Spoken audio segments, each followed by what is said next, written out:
So, Duran Duran have been reinventing their sound for more than 30 years, and they've certainly still got the power to make an audience dance. Simon Le Bon is nodding. Yes, having fallen off the sofa once already this morning. Morning. And one morning I was attached by a rampant radio pack. Yes, and just tripped you up, so to speak. They're back with their 14th studio album. This time they've enlisted some of the biggest names in modern music. So Simon Le Bon and bassist John Taylor here with us now. And we're having a bit of a sort of band reunion, aren't we? Yeah. Because I remember the good old days when I was, for about 10 minutes, part of an alternative Duran Duran for children in need. Indeed. Back about 2004. Some say it was the best lineup ever. Best line. Well, there are plenty of us. None of them are fans. On the front cover of Radio Times, we formed Wild Boys. Yeah. Which is obviously something you've never forgotten, that episode. Certainly I have. No, never. Yeah. And yet, strangely, we had. John certainly has. I'm not surprised. Oh, it's lovely to see you. And back with the, what, is it the 14th, isn't it, studio album? And lots of different collaborations on this one. Why do it that way? I think we started off when John Frusciante, the guitarist from Red Hot Chili Peppers, approached John, and he laid some tracks down, and we heard how amazing, how much energy and sort of freshness a guest artist could breathe into the band and the band's sound, and that really opened the door. So after that, we got Ben Hudson, Mr. Hudson on board, and Janelle Monáe, and all those guys. All those guys. Do I have to name them all? No. I can. It's quite a mixed bag. It's a very interesting cast. Yes. I mean, we've got Nile Rodgers and Mark Ronson on one end, and we've got Lindsay Lohan on the other. But it makes for... And Kaiser in the middle. All right. Well, let's take a look at your latest work then. This is your new single called Pressure Off.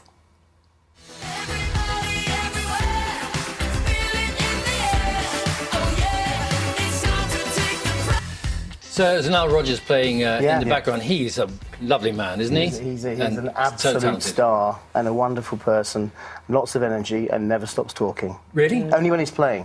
He does stop talking when he's playing. He plays a lot. When he... producers have different ways of going about things. Yeah. How does he produce Duran Duran? It was interesting comparing Niall and Mark's approach. They were in the studio with us at the same time. I mean, Niall we first worked with in '83, I think it was. Niall very much produces from his guitar. He's a musician's producer. Mark is more cerebral, I think. You know, he wonders, he'll walk around the studio just waiting for that right moment to come. Niall is very, very proactive. And Niall's basic philosophy is, if I'm in the room, it's happening. Everything is happening. It's all good. And it is. It sounds absolutely fantastic. Tell us, it's called Pressure Off, that one. Do you feel the pressure is off now? I mean, you've done so well and so many albums and all the rest of it. How do you feel? I think the whole point of... music's an amazing thing. For one thing, it really puts you right in the moment. And if you're able to perform and take your own pressure off and do things in a relaxed manner, everything is much more fun. I mean, I was looking, 1978, was it the first lineup of... Right. I was only a baby. You were only a baby then. You came late.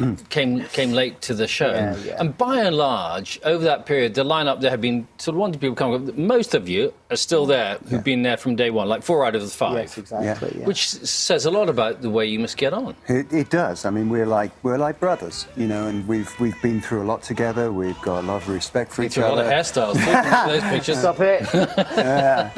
Like brothers, you fight? Yeah, we do. Yeah. There's a bit of smackery occasionally, yes. Yeah. Pork pies get flung across tour buses. Smackery or handbags? Yes. Well, pork pies. A lot of handbags. Yeah. At dawn. But I mean, other bands, they find musical differences, personal differences very hard to overcome, and sooner or later, tracks develop and they go their separate ways. What has been the essence of you staying together? Well, I think we had our rivalry in the very early days, and over the years we've learned that those sharp edges that are impossible to rub off each other are actually one of our greatest strengths, or they are our greatest strengths. It's the tension that it causes.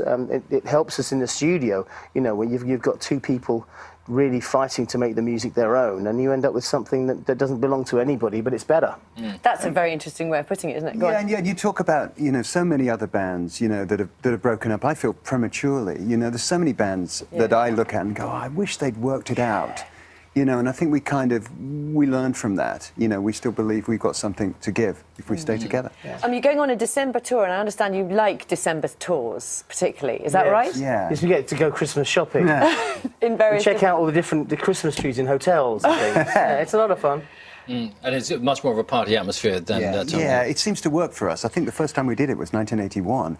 And so when we find ourselves going around the country, it's December.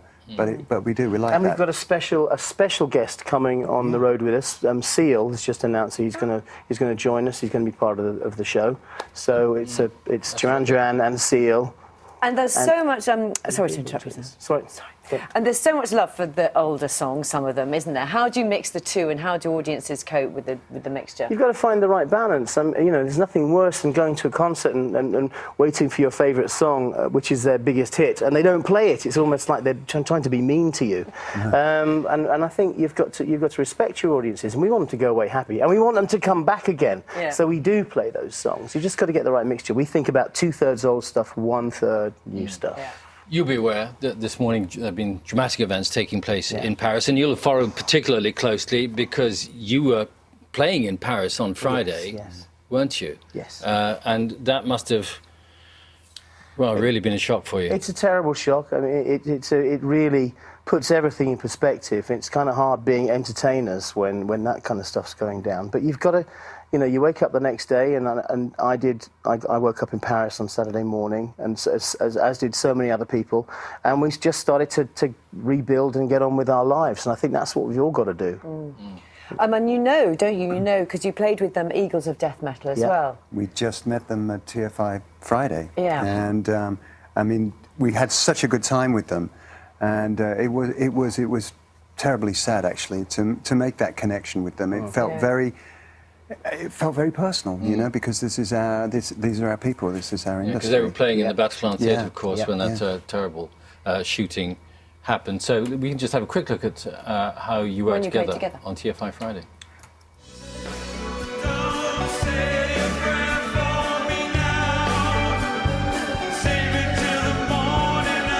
Recorded a version of it. So they've recorded a version. They recorded a version of it about a year ago, and it's on their most recent album. So when we heard about it, and actually it was Chris Evans' idea that we played it together. Yeah. And so now their version of the song is in the iTunes top 10 right now. Yeah. And you were saying there's a Twitter account There's a Facebook